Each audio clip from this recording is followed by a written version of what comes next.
Welcome to Books and More, the channel where ideas meet imagination and great books reshape the way we see the world.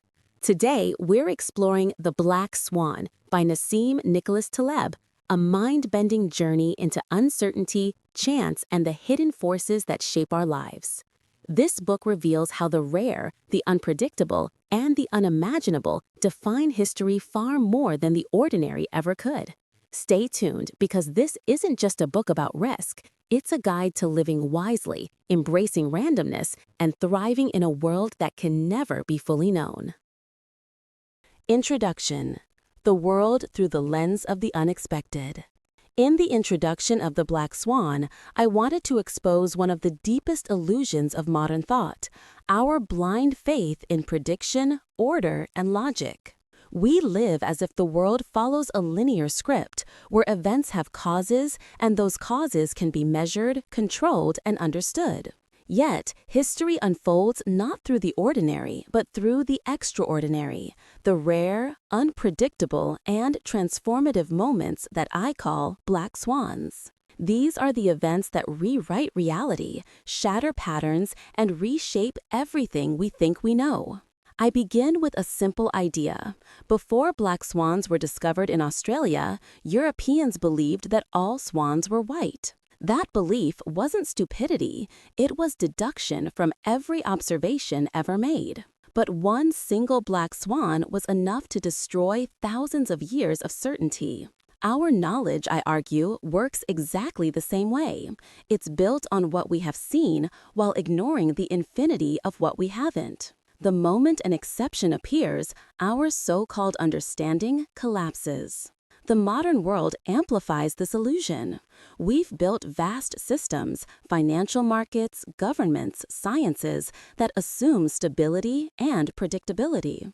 Experts fill screens and books with forecasts, statistics, and probabilities, pretending they can measure the future. But they are like men drawing maps of an ocean they've never crossed, mistaking precision for truth.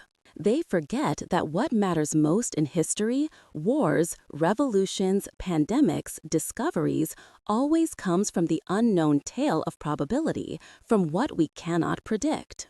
I have seen this deception firsthand. As a trader and thinker, I lived in a world intoxicated by mathematics, elegant models claiming to tame uncertainty.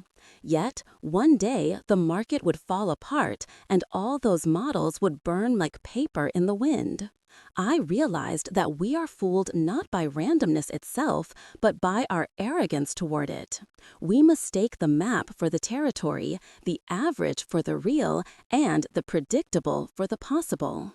This book was born out of my rebellion against that arrogance. I wanted to write not for academics, but for those who live, for people who breathe in a world ruled by chaos and surprise. My goal is not to teach prediction. It is to teach humility before the unknown. We must stop trying to eliminate uncertainty and instead learn how to live intelligently with it. The wise person doesn't try to foresee every black swan. He built a life that can survive, even thrive, when they appear. In the introduction, I also challenge the false comfort of storytelling. Humans crave narrative. We need stories to make sense of chaos. When something shocking happens, we immediately invent causes, constructing neat explanations after the fact. This narrative fallacy makes the world seem coherent, but it blinds us to reality. The truth is not a straight line. It's a tangled web of accidents, misunderstandings, and serendipity. We don't understand the world, we just keep telling stories until we believe we do. I remind readers that everything grand in history, the birth of religions, the collapse of empires, the discovery of penicillin, the rise of the internet, came from what no one foresaw. And that same pattern governs our lives. Love, success, tragedy, or luck, none of them were planned. We like to think we shape destiny, but more often, destiny ambushes us. Therefore, I invite you to embrace ignorance, not as defeat, but as freedom. To admit I don't know is not weakness, it's the first step toward true wisdom. The more we cling to certainty, the more fragile we become. The more we accept uncertainty, the more resilient we grow. My hope is that by the time you finish this book, you will stop fearing randomness and start seeing it as an ally, the raw material of all progress, creativity, and life itself. So, welcome to The Black Swan, a journey through the unpredictable, a meditation on what we cannot foresee, and a reminder that the world is far stranger, more chaotic, and infinitely more fascinating than our theories will ever allow us to believe. The world of unpredictability. In the first part of The Black Swan, I explore the foundation of the book's central idea, that our lives, our histories, and our knowledge are built not on what is frequent and predictable, but on what is rare, extreme, and unforeseen. The story begins with the ancient European belief that all swans were white, a belief shattered by a single discovery in Australia. The metaphor of the black swan reveals a profound truth. One single event can overturn centuries of assumptions. Human knowledge, I argue, is fragile because it is built on observation, and observation can never capture the infinite unknown. We think we understand the world because we've seen enough white swans, yet the real danger lies in the single black one that we never expect. That single outlier, whether it's a war, a financial crash, or an invention, defines history far more than all the predictable events combined. A black swan event, by definition, has three traits. It lies outside our expectations, it has massive consequences, and after it happens, we fabricate explanations to make it seem predictable. We do not just live through randomness, we rewrite it afterward to make ourselves feel safe. That's why every disaster, every revolution, every breakthrough seems obvious in hindsight. We convince ourselves that we should have seen it coming, even though we never did. In this part, I show how the modern world, despite its science and technology, is more vulnerable than ever to the unexpected. Complexity amplifies uncertainty. The more interconnected our systems become, markets, governments, global networks, the greater the potential for cascading shocks. A single unpredictable event can shake the entire structure. The irony is that our obsession with controls, statistics, and prediction only makes us more blind to uncertainty. I challenge the illusion of expertise that dominates finance, politics, and academia. Economists speak with mathematical precision, but their models crumble when a black swan appears. They measure risk as if the future were a repeat of the past. But the future is created by what has never happened before. Our greatest mistakes, therefore, arise not from ignorance, but from the arrogance of knowledge. We act as if we can forecast everything, while in truth, we can't even predict the next hour of history. I invite the reader to imagine how little people in 1914 could have guessed about the coming century. The Great War, Hitler, the fall of the Soviet Union, the rise of the internet, or 9/11. None of it was visible in the rearview mirror. Yet after each shock, historians invent causes and patterns, turning chaos into story. But this storytelling instinct, this narrative fallacy, is what keeps us trapped in delusion. The logic of the black swan, I argue, forces us to value what we don't know more than what we do. The unknown has far greater power than the known. Every major technological breakthrough, every art movement, every human turning point came from what was not planned. You cannot predict genius, you cannot forecast discovery. They emerge from the edges, from what no one expected. I illustrate this through examples: the attacks of September 11th, the 2004 tsunami, the sudden rise of Google, or the collapse of financial markets. Each of these events seemed impossible until they happened, and once they did, they seemed inevitable. This paradox defines the human condition. We live in a world governed by rare, high-impact events, but we think as if it were governed by averages and probabilities.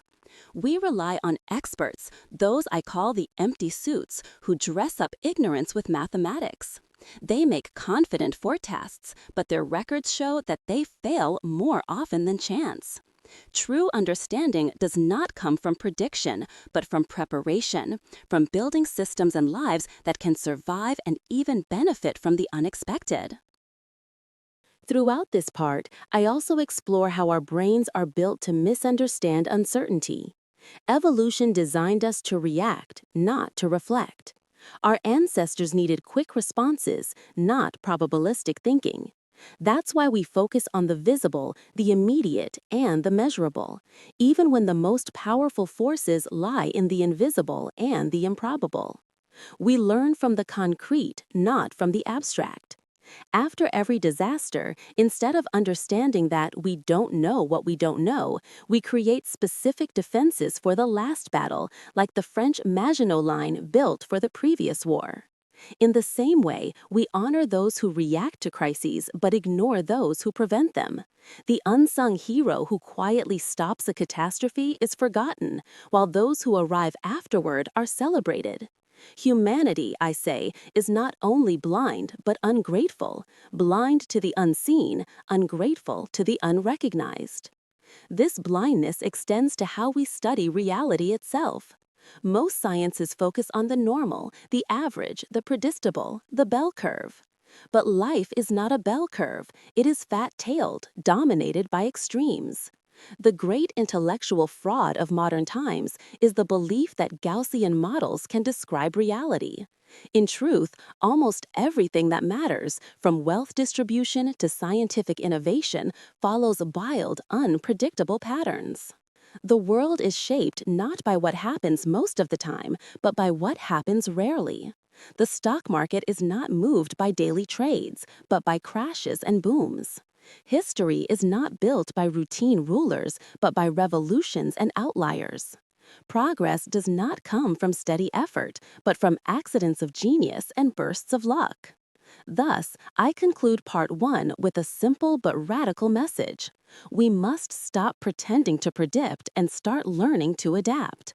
Instead of focusing on precision, we should cultivate resilience. Instead of fearing randomness, we should harness it. True wisdom lies not in knowing the future, but in accepting its wildness. To live intelligently in a world of black swans, we must embrace uncertainty, seek exposure to positive surprises, and protect ourselves from the destructive ones. The world is not linear, fair, or rational. It is full of chaos, asymmetry, and hidden opportunity. The key is not to fight it, but to learn its rhythm, to dance with randomness instead of resisting it. Part 1, therefore, lays the philosophical foundation for the rest of the book, that the story of humanity and of each of us is written not by the predictable, but by the improbable. The future belongs not to those who calculate, but to those who accept the unknown and thrive in its presence. Part 2, The Illusion of Understanding. In the second part of The Black Swan, I turn from the nature of randomness to the nature of the human mind, the fragile, self-deceiving machine that tries to make sense of it. Here, I explore why we fail to see the world as it is, why we misunderstand uncertainty, and why we keep falling for the same illusion, the illusion that we understand. Our minds, I argue, are built for a simple, linear world, yet we live in a complex, non-linear universe ruled by chaos. We do not learn from reality itself. We learn from the stories we tell about it. The brain is a pattern-making organ. It hates randomness, it fears uncertainty, and it fills every gap in knowledge with narrative. When something happens, whether it's a war, a market crash, or a personal tragedy, we instantly invent causes and connections. We explain, justify, and simplify until the chaos becomes coherent. And once we have a story, we mistake it for truth. That is what I call the narrative fallacy, our tendency to impose meaning on noise. The danger of storytelling is that it makes the world appear predictable. After every unexpected event, we reconstruct the past as if it were inevitable.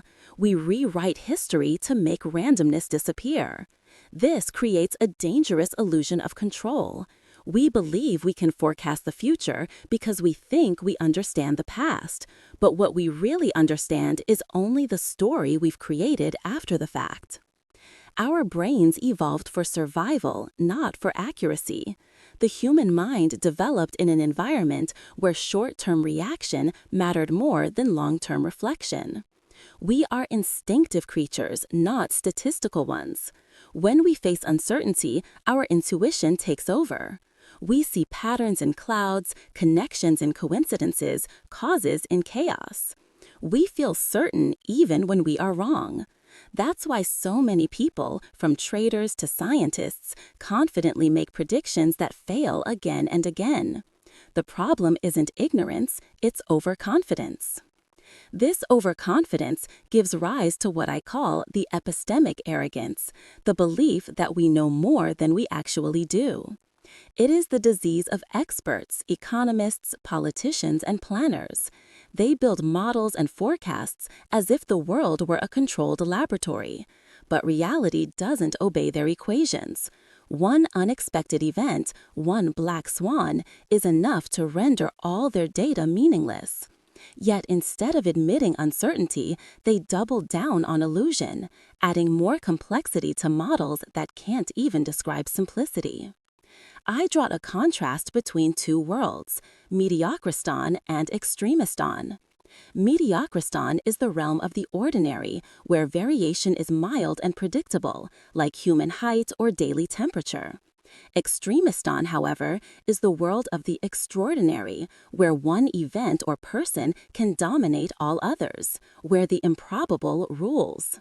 Wealth, success, information, and social influence belong to extremistan, yet we insist on analyzing them with the logic of mediocristan, as if the future could be averaged, measured, and controlled. That is the great error of modern thinking. In our obsession with prediction, we mistake precision for truth. The more complicated the model, the more it seduces us into believing it's accurate.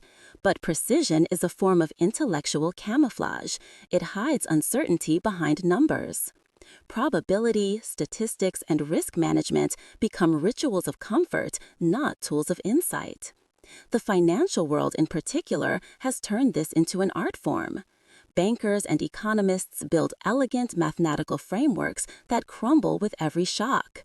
Yet they survive by blaming unforeseen circumstances. In reality, it is not the events that are unforeseen, but their blindness that is unacknowledged. Humans have another weakness. We learn from specifics, not from principles. We study events, not patterns. When disaster strikes, instead of learning that we can't predict, we learn how to prevent that specific disaster. After the attack on September 11th, people didn't learn about the limits of prediction. They learned to lock cockpit doors. After every crisis, we build defenses for the last one, not the next. This is why history keeps surprising us. We think we've learned our lesson, but we've only learned the wrong one. I also examine the unfairness of recognition.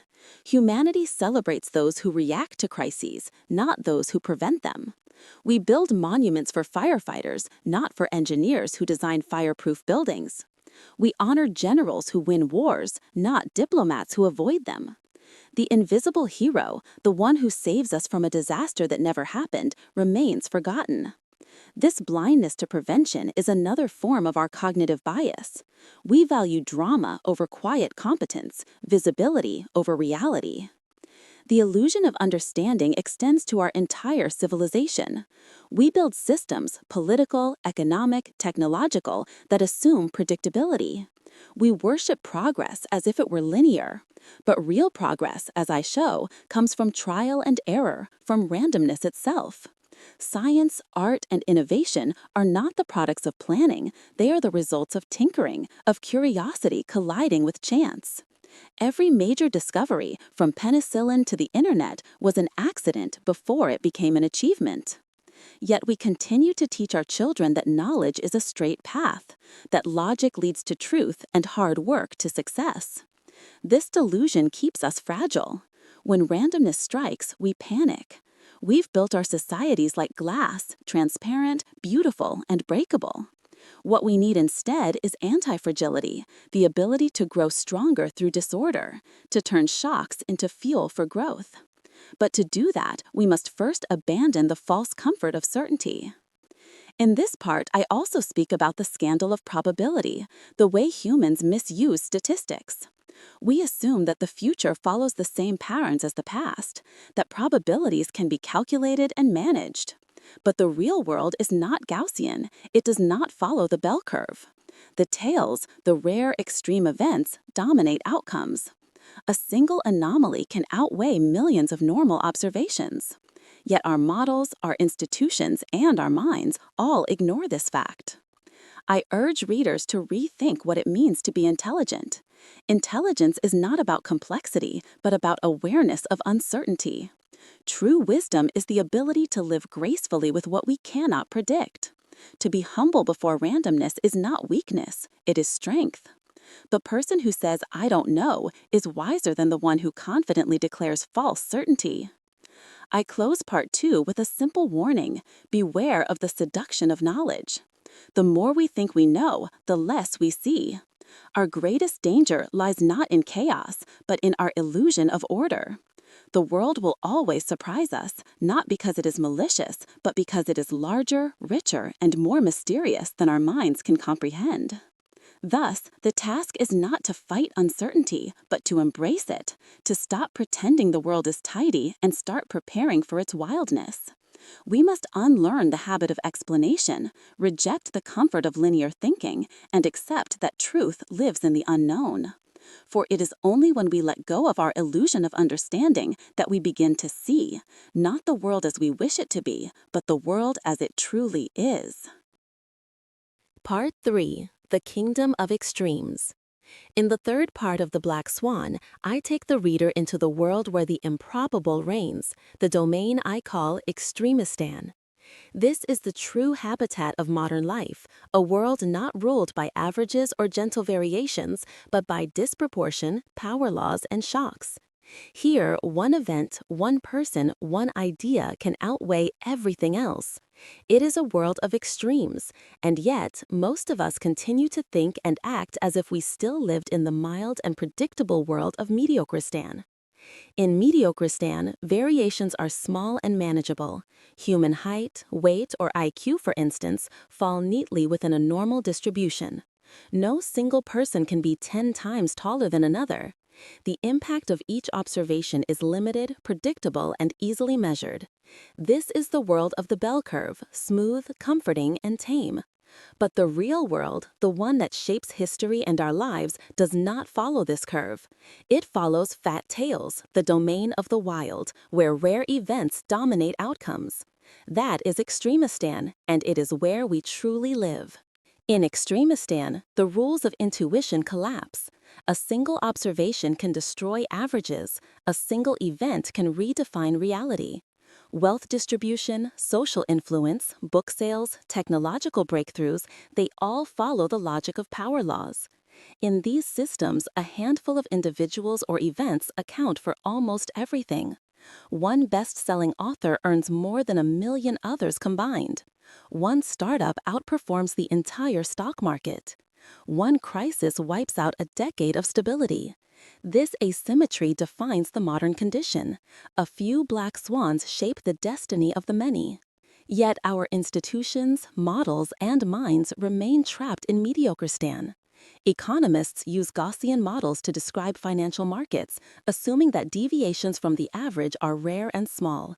But markets live in Extremistan, where a single crash, a single default can erase trillions overnight.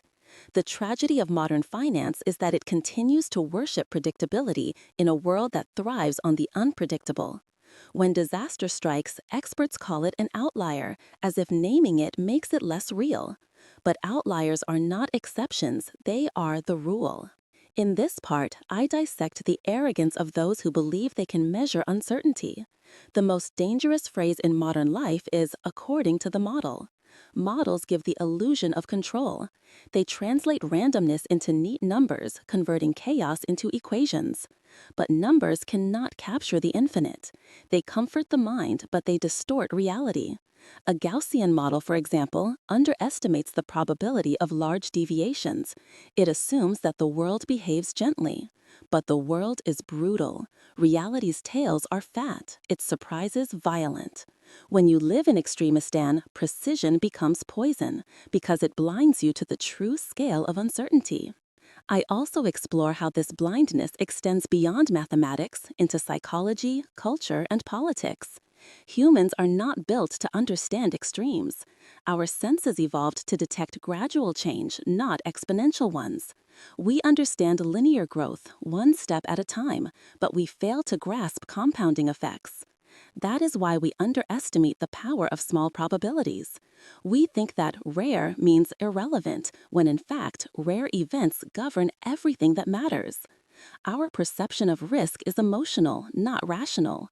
We fear airplane crashes but ignore the slow erosion of financial systems. We panic after disasters but never before them. Extremistan also reveals the illusion of fairness. We were raised to believe in balance, that effort and reward are proportionate, that talent leads to success. But in the real world, luck dominates. One lucky break can create empires, while countless brilliant minds go unnoticed. Success is not linear, it's exponential. One discovery, one encounter, one random event can change the trajectory of a life. This truth offends our sense of justice, but it is the essence of reality. We live in a world where randomness is the ultimate artist. The tragedy is that society resists this truth. We build educational systems and economic models around predictability. We reward planning, not adaptability, obedience, not creativity. We prefer what can be measured over what truly matters. But this obsession with control only increases fragility. The more we standardize, the more we depend on stability, and the more we shatter when instability returns. Extremistan does not forgive rigidity. It rewards those who are fluid, humble, and responsive, those who can bend without breaking. Throughout this part, I use real-world examples to illustrate how extremes shape history. The rise of the internet, the invention of penicillin, the collapse of major economies. None were planned, and all had disproportionate impacts. These events could not have been predicted by any model. Yet, in retrospect, people claim they were obvious. This hindsight fallacy, the idea that we should have seen it coming, feeds our delusion of understanding. But we didn't see it coming, and we never will. The only rational response is to accept that uncertainty is not a problem to be solved, but a reality to be lived with. I introduce a metaphor that captures the essence of Extremistan, the turkey problem. A turkey is fed every day by the butcher, and each day reinforces its belief that life is safe and predictable. But on the 1000th day, Thanksgiving, everything changes. From the turkey's perspective, that day is a black swan.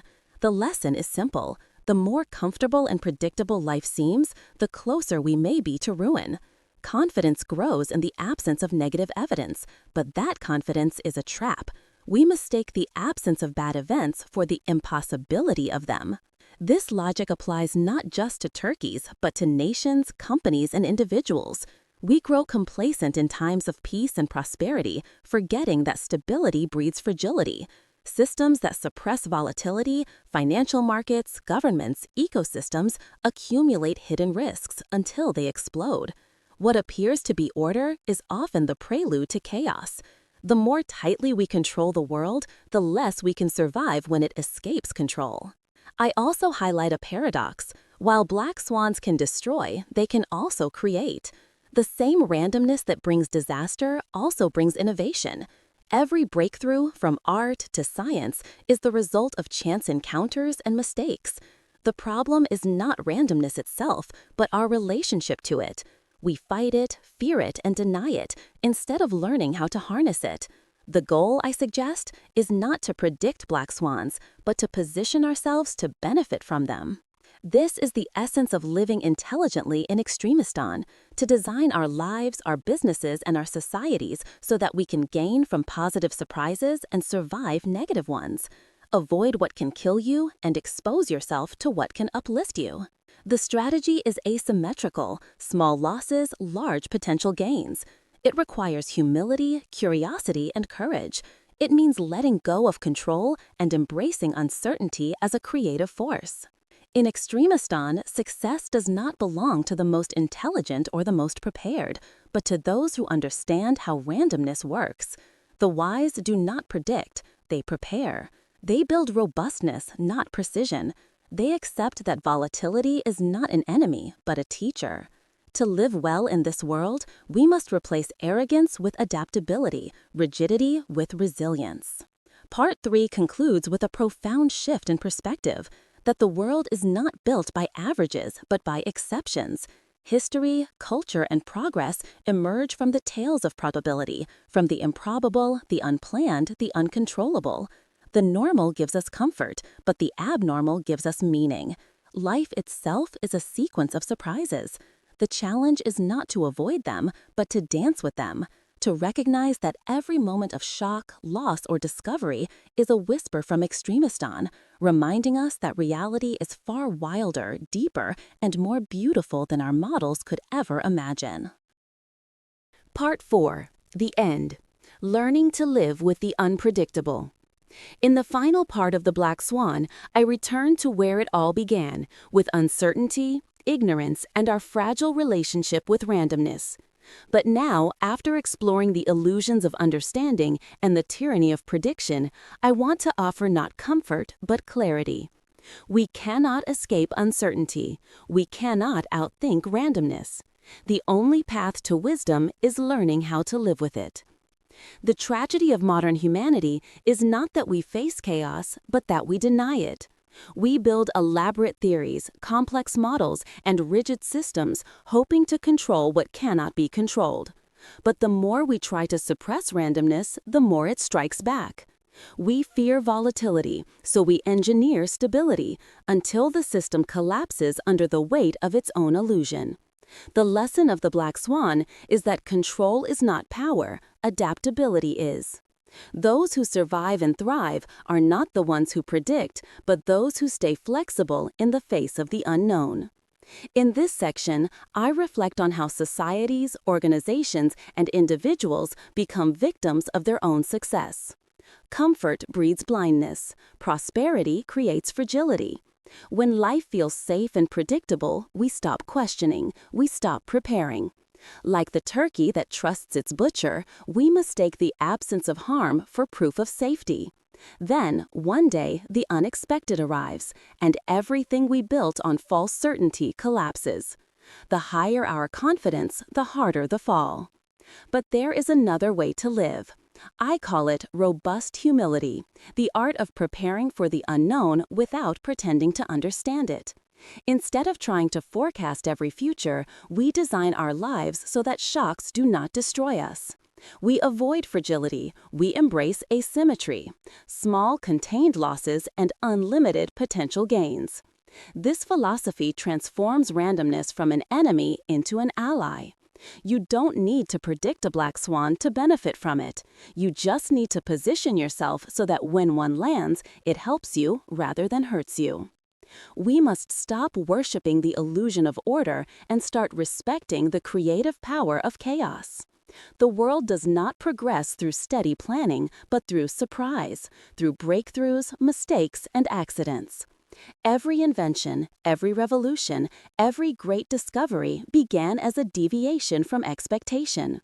The unpredictable is not a curse. It is the very engine of evolution. Those who seek to eliminate uncertainty, to make the world perfectly safe and controlled, are fighting against life itself. I also address the moral dimension of uncertainty. In a fragile world, people are quick to claim credit for success, but blame randomness for failure. They mistake luck for skill. When a company prospers, its executives attribute it to intelligence and strategy. When it fails, they call it bad luck. This asymmetry of accountability is one of society's great injustices. To live wisely, we must do the opposite, attribute success to chance and take responsibility for failure. Only then can we truly understand how much of our lives are shaped by forces beyond our control. In the end, the message is not nihilistic but liberating. Once we accept that the world cannot be predicted, we stop wasting energy on impossible calculations and start focusing on what truly matters: resilience, curiosity, and courage. We stop fearing what we cannot know and begin to explore it. To live in a world of black swans is to live creatively, to take small, calculated risks, to remain skeptical of experts, to cultivate open-mindedness and humility. I encourage readers to adopt a stoic relationship with uncertainty, to expect volatility, not to fear it. Stoicism is not about apathy, but about control of emotion in a world that defies control. You cannot prevent the storm, but you can build a ship that survives it. The black swan will come. It always does. But if you've built your life wisely, it will not destroy you. It may even carry you to new shores. The end of this book is not a conclusion, but a beginning. I do not offer rules, but an attitude, one of skepticism toward prediction, awareness of fragility, and reverence for randomness. Life's beauty lies in its uncertainty, in the moments that surprise us, change us, and remind us that we are alive. To live without illusion is not to despair, but to awaken. So I leave you with this truth: the world will never be tamed. The unexpected will always govern our lives. But if we learn to dance with it, to bend, to adapt, to welcome surprise, then uncertainty will cease to be our enemy. It will become our greatest teacher, our silent companion, and the force that keeps us curious, humble, and free.